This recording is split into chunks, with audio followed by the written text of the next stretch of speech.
future are all impartially equal. Ultimately there is no coming or going. The newly initiated bodhisattvas and sentient beings in the Dharma Ending Age, in their quest to enter the Buddha path, should thus cultivate themselves. Bodhisattva Vajragarbha. Then Bodhisattva Vajragarbha rose from his seat in the midst of the assembly, prostrated himself at the feet of the Buddha, circled the Buddha 3 times to the right, knelt down, joined his palms, and said, "O world-honored one of great compassion! You have wonderfully expounded to bodhisattvas the great dharani of the Tathagata's pure complete enlightenment, the Dharma practice of the causal ground, and the expedient methods of gradual cultivation, so that sentient beings may unveil their obstructions. Because of your compassionate teaching, all in the assembly have cleared away illusory illnesses of the eye and their wisdom eyes have become pure. World-honored one, if sentient beings have intrinsically accomplished Buddhahood, how can there be so much ignorance? If all sentient beings originally have ignorance, why does the Tathagata say that they have intrinsically accomplished Buddhahood? If sentient beings in all 10 directions intrinsically accomplished the Buddha path and afterward gave rise to ignorance, then when will the Tathagata give rise to vexations again? Please do not forsake your unrestricted great compassion, but disclose the secret treasury for the benefit of the multitude of bodhisattvas, so that when all the sentient beings in the Dharma Ending Age who hear of this Dharma door to the ultimate meaning of this sutra will permanently sever doubts and regrets." Having said these words, he prostrated himself on the ground. He made the same request 3 times, each time repeating the same procedure. At that time the world-honored one said to Bodhisattva Vajragarbha, "Excellent, excellent, virtuous man, for the benefit of the multitude of bodhisattvas and sentient beings in the Dharma Ending Age, you have asked the Tathagata about the very secret and profound ultimate expedient methods, which are the highest teaching for bodhisattvas and the ultimate truth in the Mahayana.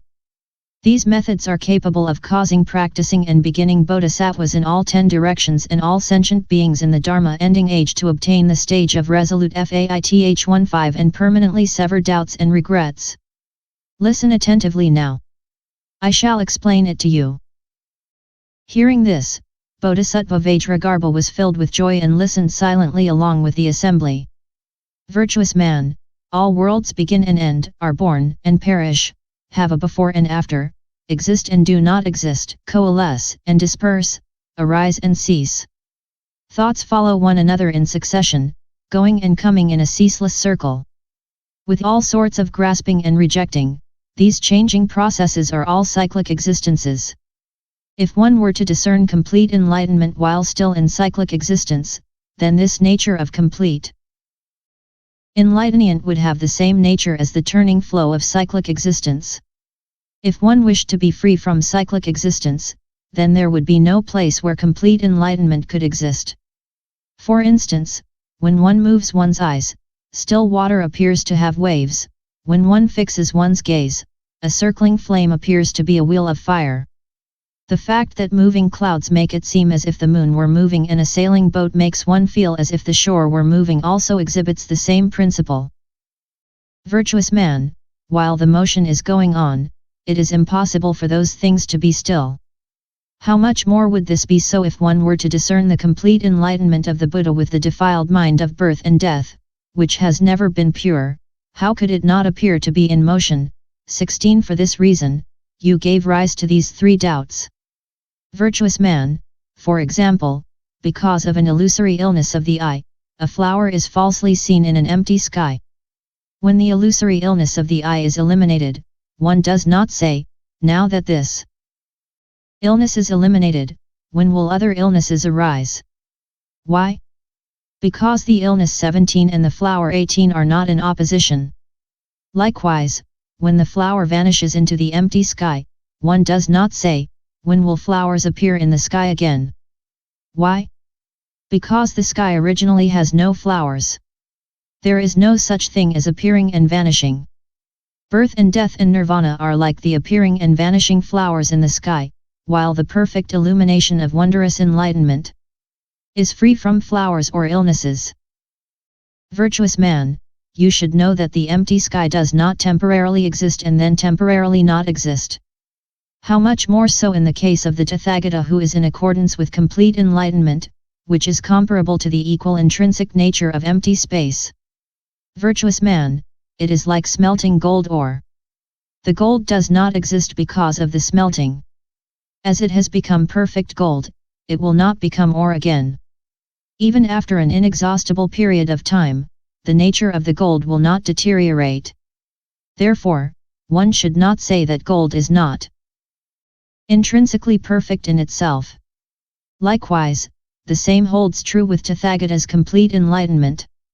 Virtuous man, the wondrous and completely enlightened mind of all Tathagatas is originally without bodhi or nirvana.